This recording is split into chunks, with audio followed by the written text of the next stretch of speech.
Hello, dear students.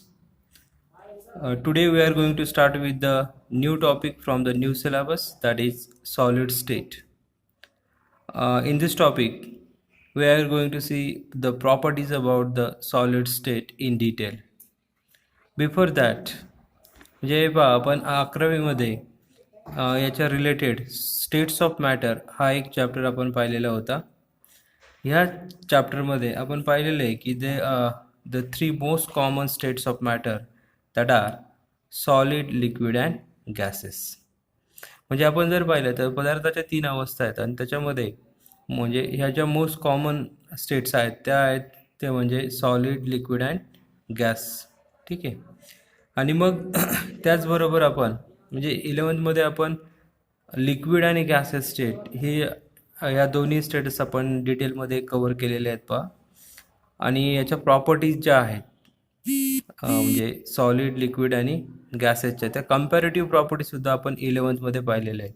तर त्या थोड्याशा आपण रिवाईज करूयात या व्हिडिओमध्ये.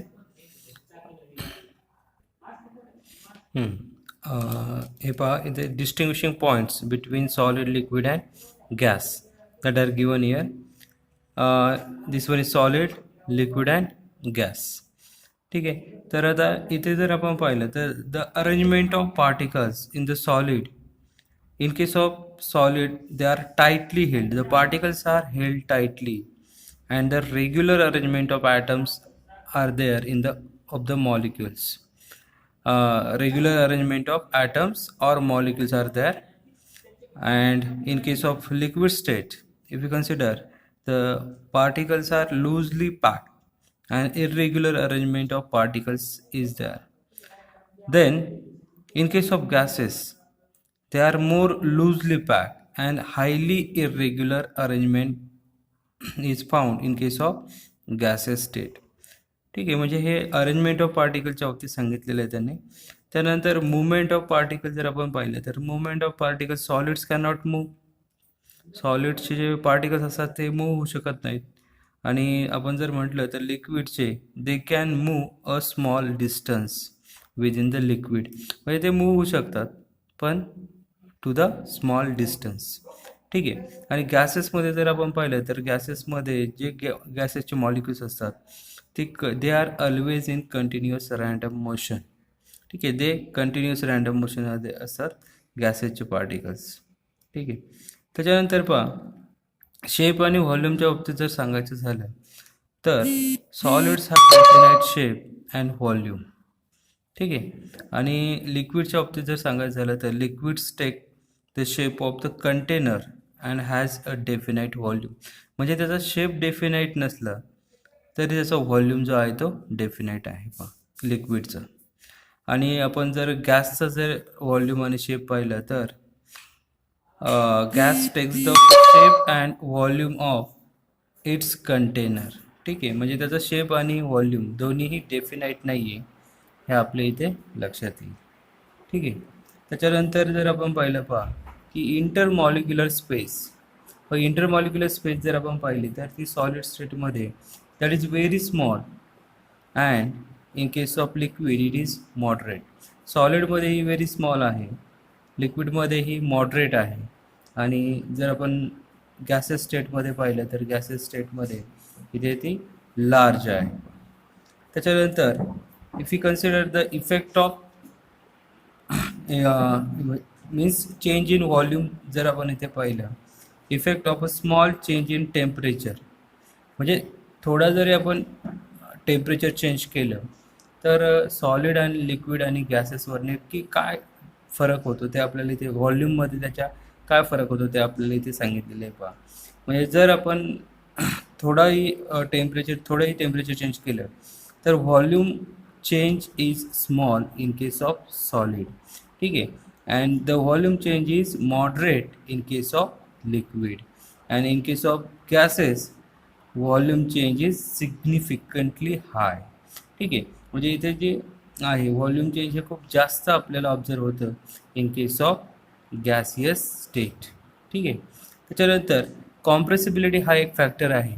म्हणजे आपण जे आहे पहा सॉलिड्स जे आहे सॉलिड्सच्या बाबतीत जर आपण कॉम्प्रेसिबिलिटी पाहिली तर सॉलिड्स हे नॉन कॉम्प्रेसिबल आहे प्रॅक्टिकली, आणि लिक्विड जर आपण पाहिले ते आर स्मॉल कॉम्प्रेसिबल, म्हणजे त्यांची ते कॉम्प्रेसिबल होऊ शकतात but in the small extent. If you consider the gases we know that gases are highly compressible, म्हणून इथे आपण म्हणू शकतो की they are gases are compressible. ठीक आहे. तर हे काही डिस्टिंग्विशिंग पॉईंट्स आहेत पहा between solid, liquid and gas, जे आपण 11th पाहिलेले होते पहा. आणि आता हे झाल्या त्याच्या प्रॉपर्टीज, म्हणजे सॉलिड, लिक्विड आणि गॅस यांच्या या झाल्या काही जनरल प्रॉपर्टीज. आणि आपल्याला माहिती आहे आपण 11th लिक्विड स्टेट आणि गॅसियस स्टेट ह्या दोन्ही स्टेटचा डिटेलमध्ये आता आपण अभ्यास केलेला आहे. आणि आपल्याला आत्ता सॉलिड स्टेट जे आहे ते आपल्याला डिटेलमध्ये यावर्षी जे आहे आपण सॉलिड स्टेट जे आहे ते आपण डिटेलमध्ये पाहणार आहोत. After considering the properties of solid, liquid and gases, we will see about the type of intermolecular forces. ठीक आहे. हा सुद्धा 11th पार्ट आहे पहा. आपण टाइप्स ऑफ इंटरमॉलिक्युलर फोर्सेस ज्या आहेत त्या 11th पाहिल्या होत्या, ते आपण इथे थोडक्यात पाहणार आहोत पहा इथे टाइप्स ऑफ इंटरमॉलिक्युलर फोर्सेस. इथे जर आपण पाहिलं तर there are 5 types of intermolecular forces. First one is dipole interaction. For example, dipole interaction means what? The interaction in between the HCl molecules. ठीक आहे. म्हणजे HCl चे जे मॉलिक्युल्स आहेत आता इथे एक्झाम्पल दिलेले आहे पहा. फॉर एक्झाम्पल HCl मॉलिक्युल इथे दिले आहे. जनरली इथे पोलार मॉलिक्युल जे असतात ते ही डायपोल इंटरॅक्शन जे आहे ते दाखवत असतात. आपल्याला माहिती आहे पहा HCl जे आहे पोलर मॉलिक्यूल आहे, आणि one HCl molecule and another HCl molecule, in between them there is a force of attraction, and this force of attraction is nothing but the dipole interaction. ठीक आहे. कारण आपल्याला माहिती आहे Cl हा पार्शियल निगेटिव्ह असतो, हायड्रोजन हा partial positive असतो. हायड्रोजन हा पार्शियल पॉझिटिव्ह, Cl हा partial negative, and the negative end of the one dipole and the positive end of the another dipole, there is a force of attraction and that is nothing but the dipole interaction. ठीक आहे. त्याच्यानंतर पहा दुसरा जो type of force आहे तो आहे ion dipole interaction. ठीक आहे. आयन डायपोल इंटरॅक्शनमध्ये एक जो असणार आहे तो आपला आयन असणार आहे. फॉर एक्झाम्पल इथे Na+, आणि दुसरा जो असेल तो डायपोल असणार आहे. Here for example water. हे वॉटर हा पोलर मॉलिक्युलर डायपोल आहे, आणि Na+ हे काय एक आयन आहे, कॅटायन आहे. ठीक आहे. कॅटायन किंवा ॲनायन कोणताही असू शकतो. पण इथे आपण एक एक्झाम्पल घेतले Na+ अँड वॉटर, दोघांमध्ये जी इंटरॅक्शन असणार आहे तिला आपण म्हणू शकतो आयन डायपोल इंटरॅक्शन. त्यानंतर पहा नेक्स्ट जर आपण पाहिलं तर डायपोल इंड्यूस डायपोल इंटरॅक्शन आहे. पण डायपोल इंड्यूस डायपोल इंटरॅक्शन म्हणजे एक जो असेल तो डायपोल असेल आणि दुसरा जो असणार आहे पार्ट तो म्हणजे असेल इंड्यूस डायपोल. म्हणजे फॉर एक्झाम्पल इथे जर आपण पाहिलं अमोनिया आणि C6H6 दॅट इज बेन्झिन. ठीक आहे. आणि आपल्याला माहिती आहे अमोनिया हा पोलर आहे आणि C6H6 बेन्झिन हा कसा आहे नॉन पोलर आहे. ठीक आहे. ज्यावेळेस अमोनिया हा बेन्झिनच्या जवळ जातो, when ammonia approaches to the benzene, at that time the dipole is induced in the benzene. बेन्झिनमध्ये डायपोल काय होतो इंड्यूस होतो, आणि म्हणून त्याला इंड्यूस डायपोल असं आपण म्हणतो. तर ते आपण सांगू शकतो अमोनिया आणि बेन्झिनमध्ये डायपोल इंड्यूस डायपोल इंटरॅक्शन जी आहे ती प्रेझेंट असते पहा. त्याच्यानंतर आणखी एक आहे the special type of dipole interaction, त्याला आपण म्हणतो हायड्रोजन बॉन्डिंग. फॉर एक्झाम्पल आपल्याला माहिती आहे हायड्रोजन बॉन्डिंग जी आहे ती वॉटर H2O, त्याच्यानंतर HF हायड्रोफ्लोरिक ॲसिड, ठीक आहे, आणि अमोनिया यांच्यामध्ये जी आहे ती मोस्टली म्हणजे वॉटर आणि एक वॉटर मॉलिक्यूल आणि दुसरा वॉटर मॉलिक्यूल, एक HF आणि दुसरा HF मॉलिक्यूल, एक अमोनिया आणि दुसरा अमोनिया मॉलिक्यूल, त्यात तर यांच्यामध्ये जी इंटरॅक्शन असते तिला आपण हायड्रोजन बॉन्डिंग असं म्हणतो. ठीक आहे. किंवा मग वॉटर मॉलिक्यूल आणि अमोनिया मॉलिक्यूल ह्या दोघांमध्ये जी इंटरॅक्शन असेल तिला सुद्धा आपण हायड्रोजन बॉन्डिंग जे आहे ते असं म्हणू शकतो पहा. त्याच्यानंतर पहा नेक्स्ट लंडन डिस्पर्शन फोर्सेस. ठीक आहे, London forces are dispersion forces. आता ह्या फोर्सेसमध्ये जर आपण पाहिलं तर याच्यामध्ये जनरली हे जे फोर्सेस असतात ते नॉन पोलर मॉलिक्युल्समध्ये असतात. नॉन पोलर मॉलिक्युल्स किंवा जे काही इनर्ट गॅसेस आहेत, हेलियम, न्यूऑन, अर्गॉन, क्रिप्टॉन, झेनॉन. ठीक आहे, तर यांच्यामध्ये जे इंटरॅक्शन आहे त्या इंटरॅक्शनला आपण लंडन किंवा डिस्पर्शन फोर्स असं म्हणतो. इथे एक्झाम्पल्स आपल्याला दिलेले आहेत पण non polar molecules like Cl2S2 हे आपण याच्यामध्ये सांगू शकतो. म्हणजे या प्रकारे म्हणजे ह्या टाईप्स ऑफ फोर्सेस, ठीक आहे, इंटरमॉलिक्युलर फोर्सेस यांचा आपल्याला या सॉलिड स्टेट या चॅप्टरमध्ये या फोर्सेसचा आपल्याला उपयोग होणार आहे. त्याच्यामुळे आपण हे थोडीशी रिव्हिजन जी आहे ती 11मध्ये जे जे टॉपिक झालेले आहेत त्याच्याशी रिलेटेड ते आपण इथे कवर केलेले आहेत पहा. तर आपण आता जो आपला मेन टॉपिक आहे सॉलिड स्टेट त्याच्याकडे जाणार आहोत. If we consider the any solid, that solid may consist of the smallest constituent particles, and that may be atom, ion, or molecules. And these atom, ion, or molecules, these are referred as particles. म्हणजे एक लक्षात घ्या की या चॅप्टरमध्ये आपण जे solid पाहणार आहोत, सॉलिड्स जे आहेत त्यांचे जे कन्स्टिट्युएंट पार्टिकल्स आहेत, स्मॉलेस्ट कन्स्टिट्युएंट पार्टिकल्स, म्हणजे ते ॲटम असू शकतात, आयन असू शकतात किंवा मॉलिक्यूल असू शकतात, त्यांना आपण इथे पार्टिकल्स असं रेफर करणार आहोत. काय लक्षात इथे का तुमच्या काय सांगितलं मी की त्यांना आपण पार्टिकल्स असं रेफर करणार आहोत. मग ते पार्टिकल्स ॲटम असतील किंवा आयन असतील किंवा मॉलिक्युल्स असू शकतील. ठीक आहे. Then we will see the types of solids. ठीक आहे, आता सॉलिडचे जे आहे ते टाईप्स आपल्याला इथे पाहिजे आहेत. तर त्याच्यामध्ये crystalline solid and amorphous solid, this is the broad classification of the solid. ठीक आहे, सॉलिडचं हे ब्रॉड क्लासिफिकेशन आहे, क्रिस्टलाइन सॉलिड आणि अमॉर्फस सॉलिड. तर आता आपण काय करू की ह्या दोन्हीही टाईप्सचा सायमल्टेनियस स्टडी आपण इथे करणार आहोत. लक्षात घ्या, सायमल्टेनियसली आपण हे इथे लक्षात घेणार आहोत. त्याच्यामध्ये सुरुवातीला आपण क्रिस्टलाइन सॉलिड जे आहे याच्याबद्दल पाहूयात. म्हणजे क्रिस्टलाइन सॉलिड जे आहेत बघा, लक्षात घ्या की there is a regularity and periodicity in the arrangement of constituent particles. ठीक आहे, म्हणजे क्रिस्टलाइन सॉलिडमध्ये जर आपण पाहिलं तर त्याच्यामध्ये रेग्युलॅरिटी आणि periodicity in the arrangement of constituent particles. म्हणजे थोडक्यात सांगायचं झालं तर याच्यामध्ये जे पार्टिकल्स असतात क्रिस्टलाइन सॉलिडमध्ये, जे काही कन्स्टिट्युएंट पार्टिकल्स असतील, they are arrange in a orderly manner. ते ऑर्डरली मॅनर असतात किंवा आपण इथे म्हणू शकतो रेग्युलरली, त्याच्यामध्ये रेग्युलॅरिटी असते, पिरियॉडिसिटी असते असं आपण तिथे म्हणू शकतो. म्हणजे फॉर एक्झाम्पल तुम्ही जर इथे ही डायग्राम जर ऑब्झर्व केली तर याच्यामध्ये दोन प्रकारचे कन्स्टिट्युएंट पार्टिकल्स आपल्याला पाहायला मिळतात पहा. एक म्हणजे जे व्हॅकंट दिसतं ते आपल्याला त्याला आपण ए म्हटलेलं आहे आणि जे डार्क आहे त्याला आपण बी म्हटलेलं आहे.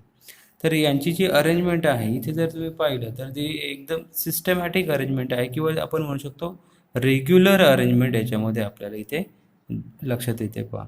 रेग्युलर अरेंजमेंट दिसते पहा, ए आणि बी पार्टिकल्स हे कसे रेग्युलरली अरेंज केलेले आपल्याला दिसत आहेत. तर अशा प्रकारचे अरेंजमेंट ज्या सॉलिड्समध्ये असते त्यांना आपण काय म्हणतो, क्रिस्टलाइन सॉलिड्स असं आपण त्याला म्हणतो. लक्षात घ्या. त्याच्यानंतर आता इथेच पहा आणखी एक महत्त्वाचा पॉईंट म्हणजे the order arrangement of a particle x tends over a long range. ठीक आहे, म्हणजे ही जी काही ऑर्डर अरेंजमेंट आहे किंवा रेग्युलर अरेंजमेंट आहे ही काही थोड्या अंतरापुरती याच्यामध्ये असते असं नाही आहे. That is that extend over a long range. ठीक आहे, म्हणजे ती लॉंग रेंजपर्यंत ही ऑर्डर जी आहे ही रेग्युलॅरिटी किंवा पिरियॉडिसिटी जी आहे ती इथे मेंटेन केलेली असते in case of crystalline solid. हे लक्षात घ्यायचं आहे. म्हणजे थोडक्यात जर तुम्हाला इथे सांगायचं झालं तर क्रिस्टलाइन सॉलिड्स तुम्ही म्हणू शकता की there is a regularity and periodicity in the arrangement of constituent particles in case of crystalline solids.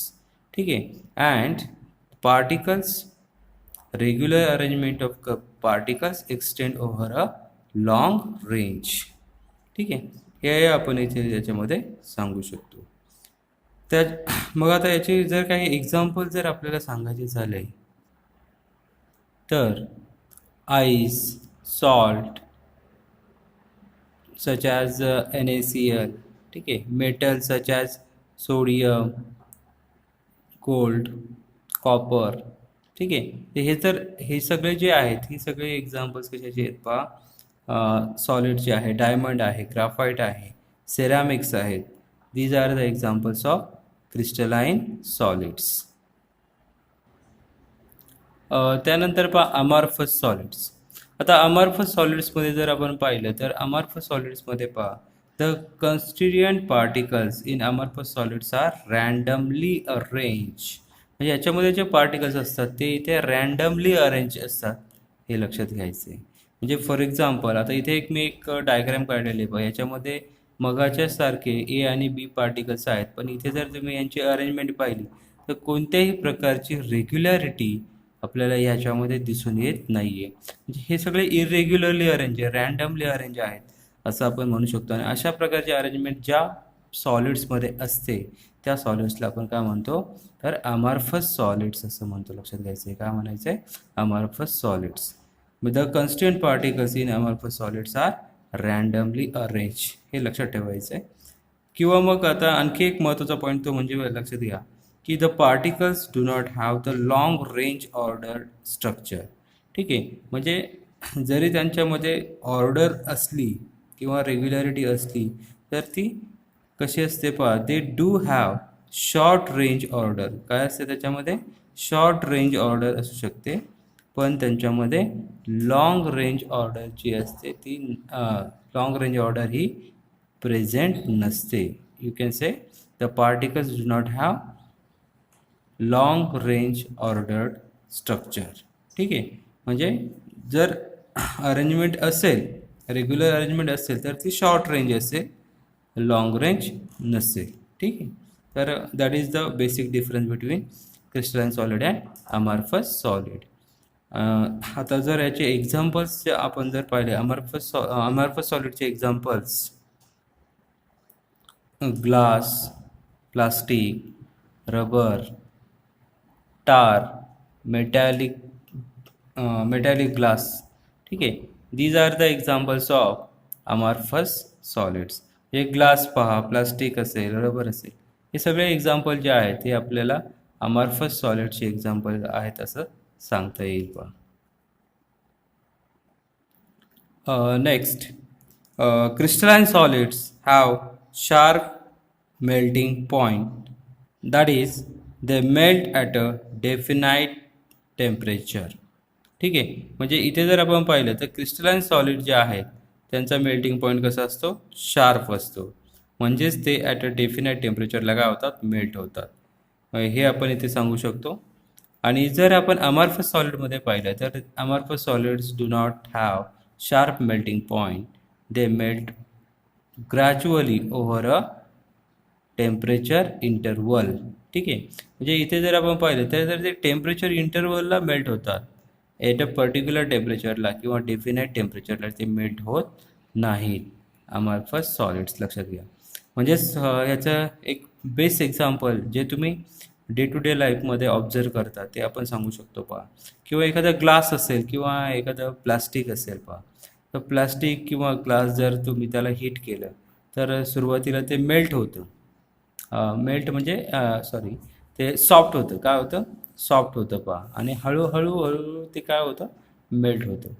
म्हणजेच अगोदर ते सॉफ्ट होतं, नंतर मेल्ट होतं. म्हणजेच ते जे मेल्ट होतं ते त्याला पर्टिक्युलर टेम्परेचर इंटरवलची आवश्यकता असते. म्हणजे ते melts over range of temperature असं आपण तिथे म्हणू शकतो. नाव crystalline solids. Crystalline solid. Most of the crystalline solids are anisotropic. ठीक आहे. इथे आणखी एक पॉईंट आहे पहा, तो म्हणजे crystalline solids are anisotropic. Most of the crystalline solids are anisotropic. आता हे जे अनायसोट्रॉपी आहे ही टर्म आपल्याला इथे अगोदर पाहणं गरजेचं आहे. ठीक आहे. तर ती आपण इथे पाहूयात. सुरुवातीला आपण अनआयसोट्रॉपी जे आहेत वर्ड जो आहे तो लक्षात घेऊ की इथे आयसो म्हणजे आपल्याला माहिती आहे आयसो म्हणजे सेम आणि ट्रॉपी म्हणजे काय तर प्रॉपर्टीज. ठीक आहे. म्हणजे सेम प्रॉपर्टीज असेल तर त्याला आपण म्हणणार आयसोट्रॉपी, आणि जर नसेल अशी कंडिशन नसेल तर त्याला आपण काय म्हणणार अनआयसोट्रॉपी. काय म्हणणार अनआयसोट्रॉपी. तर हे इथे लक्षात घ्यायचं आहे.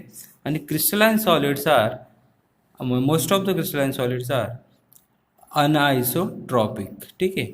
आणि जर आपण अमॉर्फस सॉलिड जर पाहिले तर अमॉर्फस सॉलिड्स आर आयसोट्रॉपिक. म्हणजे एक लक्षात घ्या, आयसो म्हणजे काय सांगितलं मी ते, आयसो म्हणजे सेम आणि ट्रॉपिक म्हणजे काय प्रॉपर्टीज. ठीक आहे. म्हणजे इथे प्रॉपर्टीज ज्या आहेत त्या सेम असणार आहेत. आता याचं एक्झाम्पल जे आहे ते आपण अगोदर इथे पाहू. इथे पहा, in case of crystalline solids. ठीक आहे. आपण सुरुवातीलाच म्हटलेलं आहे, एक एक्झाम्पल आपण पाहिले होतं. हे क्रिस्टलाइन सॉलिड आहे ज्याच्यामध्ये orderly arrange A and B particles आहेत. बघ आता इथे ह्या क्रिस्टलाइन सॉलिडमध्ये आपण जर इथे पहा, suppose if you consider some of the directions, suppose if you consider this one, this is the direction A B. ठीक आहे. आपण हे ए बी ही डायरेक्शन घेतली बा. तर मला आता सांगा, ह्या ए बी डायरेक्शनला जे काही पार्टिकल्स आपल्याला मिळाले ते पार्टिकल्स कोणते आहेत रे सगळे? हे जे पार्टिकल्स आहेत हे आहेत ए पार्टिकल्स. कोणते पार्टिकल्स आहेत? ए. व्हॅकंट पार्टिकल्स आहेत या साईडला सगळे. ठीक आहे. सपोज आता आपण दुसरी कंडिशन कन्सिडर करू की मी आता ही सेकंड डायरेक्शन कन्सिडर केली पहा, याला आपण म्हणू सी डी. ठीक आहे. आता along the C D direction if you consider the particle, what are the particles here? इथे आता जर आपण पाहिलं तर ए हे बी हे पार्टिकल्स आपल्याला ह्या डायरेक्शनला जे आहेत ते मिळत आहेत. ठीक आहे. कोणते पार्टिकल्स आहेत हे? बी पार्टिकल्स. व्हॅकंट डार्क पार्टिकल जे आहेत बी हे आपल्याला अलॉंग दिस डायरेक्शन मिळत आहेत. आणि जर आता मी इथे ही डायरेक्शन कन्सिडर केली पहा, अलॉंग दिस डायरेक्शन. ठीक आहे. याला आपण ई एफ असं म्हणू शकतो. Suppose E F, along E F direction आपण जर पाहिले तर इथे पार्टिकल्स पहा अल्टरनेट आपल्याला काय मिळतात? A B A B A B A B, म्हणजे अल्टरनेट असे पार्टिकल्स मिळत आहेत. म्हणजे आपण जर डायरेक्शन बदलली तर काय होतंय पहा, डायरेक्शन बदलली की त्याचं कंपोजिशन काय होतंय? चेंज होतंय. ठीक आहे. म्हणजे along the direction the composition of the constituent particles that is changes, and therefore in such a condition the physical properties like refractive index. ठीक आहे. रिफ्रॅक्टिव्ह इंडेक्स सारख्या ज्या प्रॉपर्टीज आहेत त्या प्रॉपर्टीज, फिजिकल प्रॉपर्टीज, त्यांची व्हॅल्यूसुद्धा डायरेक्शनला काय होते पहा, अलॉंग द डायरेक्शन काय होत असते? चेंज होत असते. ठीक आहे. अलॉंग द डायरेक्शन त्यांच्या प्रॉपर्टीज काय होत असतात? चेंज होत असतात. आणि अशी जी चेंज होण्याची त्या फिजिकल प्रॉपर्टीची व्हॅल्यू चेंज होण्याची जी काही प्रॉपर्टी आहे त्या प्रॉपर्टीला आपण म्हणतो अनआयसोट्रॉपी. काय म्हणतो आपण त्याला? अनआयसोट्रॉपी. हे लक्षात घ्यायचं. काय म्हणतो? अनआयसोट्रॉपी. म्हणजे लक्षात घ्या, अनआयसोट्रॉपी म्हणजे काय? The ability, this is the ability of crystalline solid to change the value of physical properties when measured along various direction. ठीक आहे. to change the value of physical property when measured along various direction. किंवा तुम्ही असंही म्हणू शकता, if the physical properties, magnitude of physical property varies with the direction, such a property is called as a anisotropy. अनायसोट्रॉपी. काय म्हणायचं त्याला? अनायसोट्रॉपी असं आपण तिथे म्हणू शकतो. ठीक आहे. म्हणजे आपण जर इथे पाहिलं तर ह्या क्रिस्टलाइन सॉलिडमध्ये हे जे कंपोजिशन आहे ते अलॉंग द डायरेक्शन काय होतं? चेंज होतं. म्हणून मॅग्निट्यूड ऑफ फिजिकल प्रॉपर्टीसुद्धा काय होते? चेंज होते. आणि अशा प्रॉपर्टीला आपण म्हणतो अनायसोट्रॉपी. म्हणजे आयसो म्हणजे सेम. जर सगळ्या बाजूला सेम येत असेल तर आपण त्याला काय म्हणणार? तर त्याला आपण म्हणणार आयसोट्रॉपी. पण सेम येते का? नाही येत.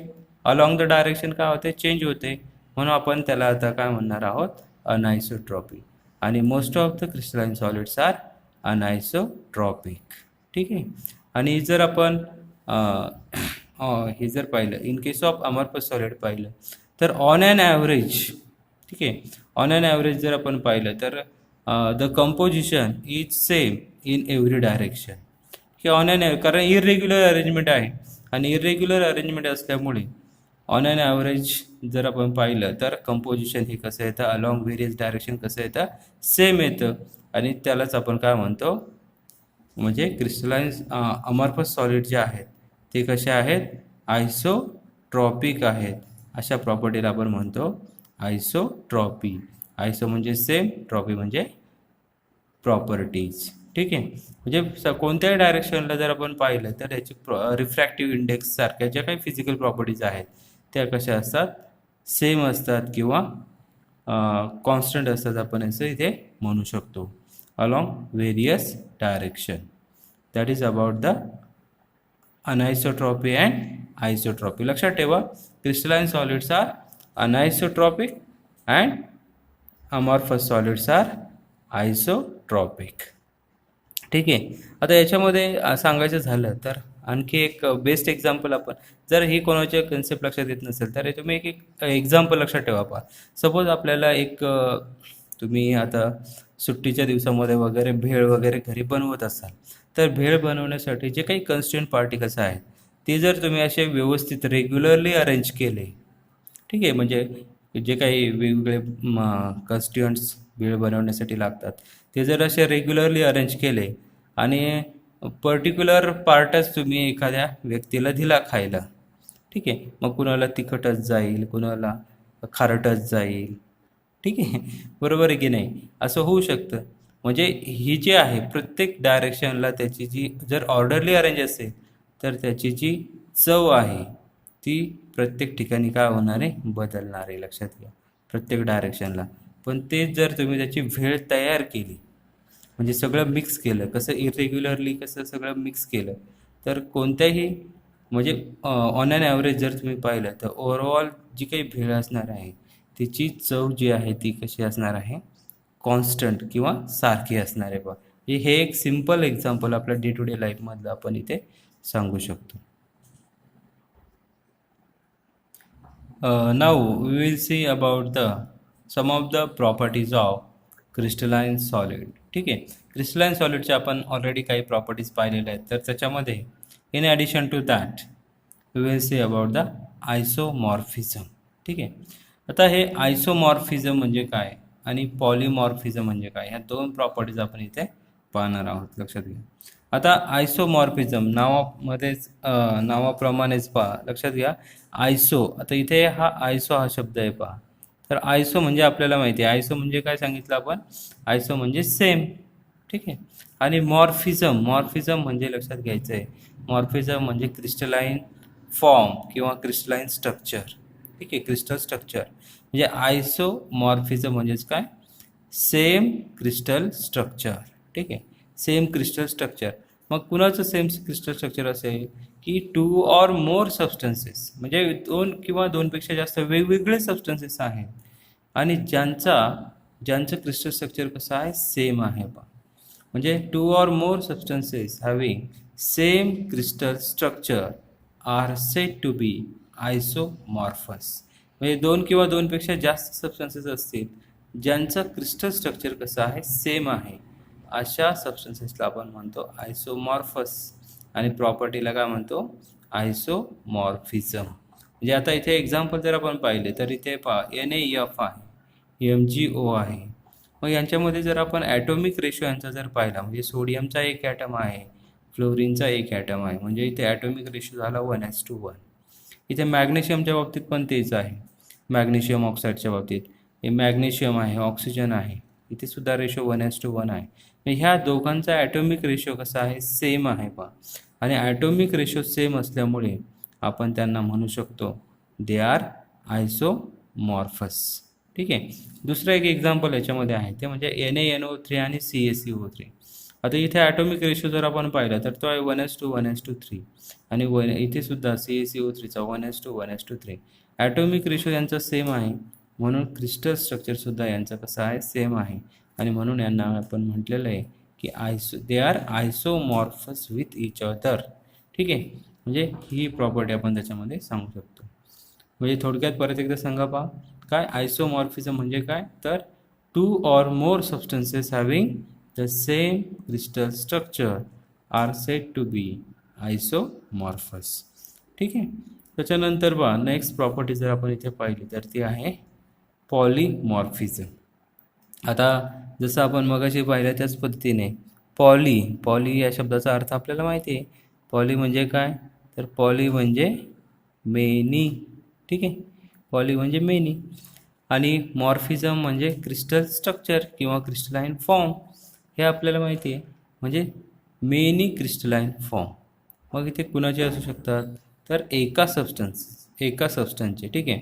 अ single substance that exist in 2 or more forms. आता हे 2 or more फॉर्म्स म्हणजे काय, तर फॉर्म्स म्हणजे क्रिस्टलाइन फॉर्म. ठीक आहे. क्रिस्टलाइन स्ट्रक्चर याला आपण काय म्हणतो, is said to be polymorphous. ठीक आहे. A single substance that exist in 2 or more forms or crystalline structure is said to be polymorphous. ठीक आहे. म्हणजे पॉलीमॉर्फस. आता हे पॉलीमॉर्फिझम जे आहे जनरली आता ऑलरेडी आपण 11th कार्बनचे जे आहे ते पॉलीमॉर्फ्स किंवा ॲलोट्रॉप्स आपण पाहिलेले आहेत पहा. त्यालाच आपण ॲलोट्रॉप्स म्हणतो. कधी म्हणायचं ॲलोट्रॉप्स त्यांना, ज्यावेळेस ते काय असतील पहा, when polymorphism occurs in elemental elements. ठीक आहे. म्हणजे polymorphism occurring in elements is called allotropy. लक्षात घ्या. म्हणजे हे पर्टिक्युलर वर्ड जो आहे तो आपण इथे यूज करू शकतो, ॲलोट्रॉपी,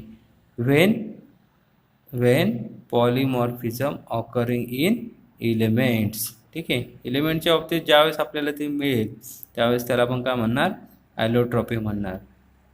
ठीक आहे. म्हणजे कार्बन जर आपण पाहिलं, carbon occurs in the form of diamond, graphite, fullerene. ठीक आहे. तर हे त्याचे वेगवेगळे फॉर्म्स आहेत, क्रिस्टलाइन फॉर्म्स आहेत. आणि हे फॉर्म्स आपण 11th त्यांचं स्ट्रक्चर, यांच्या प्रॉपर्टीज वगैरे ते आपण सर्व 11th पाहिलेले आहेत. ठीक आहे. तर हे लक्षात ठेवायचं आहे. पॉलीमॉर्फिझम म्हणजे काय, तर single substance that exist in 2 or more forms किंवा crystal structure is said to be polymorphous. ठीक आहे. आणि मग हे फॉर्म्स का एक्झिस्ट होतात, का सापडतात, असे वेगवेगळे फॉर्म्स का तयार होतात, तर त्याच्यासाठी एक इथे सांगितलेलं आहे पहा की polymorphs of a substances are form under different conditions. म्हणजे वेगवेगळ्या कंडिशनमध्ये आपल्याला हे वेगवेगळे क्रिस्टल स्ट्रक्चर जे आहेत ते मिळत असतात. ठीक आहे. आणि इथे जर आपण पॉलीमॉर्फचे काही एक्झाम्पल्स पाहिले तर हे पहा, कॅल्साइट अँड अरॅगोनाइट. ठीक आहे. म्हणजे कॅल्शियम कार्बोनेटचे हे 2 फॉर्म्स आहेत, कॅल्साइट अँड अरॅगोनाइट. ठीक आहे. आणि जर आपण इथे सिलिका जर पाहिलं तर सिलिकाचे अल्फा कॉर्ड्स, बीटा कॉर्ड्स आणि क्रिस्टॅलोबॅलाइट. ठीक आहे. Alpha quartz, beta quartz and cristobalite हे सिलिकाचे काय आहेत पहा, पॉलीमॉर्फ्स आहेत. हे तुम्ही इथे लक्षात घ्यायचे आहेत. आणि डायमंड, ग्राफाईट, फुलेरिन हे कुणाचे आहेत, कार्बनचे. आपण इथे पर्टिक्युलर शब्द वापरू शकतो ॲलोट्रॉप्स, कारण कार्बन हा एलिमेंटल फॉर्ममध्ये असणार आहे. आणि हे सिलिका आणि कॅल्साइट कार्बोनेट हे जे आहेत हे मॉलिक्युलर फॉर्ममध्ये आहेत, हे लक्षात घ्या. ठीक आहे. ते तो एक पॉईंट इथे लक्षात घ्यायचा आहे. आता याचं जे सिलिकाचे जे एक्झाम्पल्स आहेत पहा पुस्तकामध्ये, त्याचे जे डायग्रॅम्स, त्याचे जे पिक्चर्स आहेत ते अगदी व्यवस्थित क्लिअर आपल्याला इथे दिसतात. हे पहा, SiO2, ठीक आहे, सिलिकाचे याच्यामध्ये आपल्याला क्रिस्टॅलोबॅलाइट हवा, याचा क्रिस्टलाइन फॉर्म जर आपण पाहिला तर तो या प्रकारे आपल्या इथे दिसतोय, क्रिस्टॅलोबॅलाइट आहे, ठीक आहे. त्याच्यानंतर इथे जर आपण पाहिलं तर हे आहे अल्फा कॉर्ड्स, ठीक आहे, अल्फा कॉर्ड्स आहे. आणि त्याच्यानंतर हे जर आपण पाहिलं तर हे आहे बीटा कॉर्ड्स, ठीक आहे. तर याचे म्हणजे इथे जर आपण पाहिलं तर हे याच्यामध्ये SiO2, ठीक आहे, SiO2 या सर्व फॉर्म्समध्ये बेसिक सबस्टन्स आहे. फक्त त्याचा जरी सबस्टन्स एक असला पण त्याचे जर क्रिस्टल स्ट्रक्चर जर तुम्ही पाहिले, हे पहा वेगवेगळ्या प्रकारचे आपल्याला शेप्स जे आहेत याचे दिसत आहेत. तर यालाच आपण काय म्हणू शकतो पहा, यालाच आपण म्हणतो पॉलिमॉर्फिझम.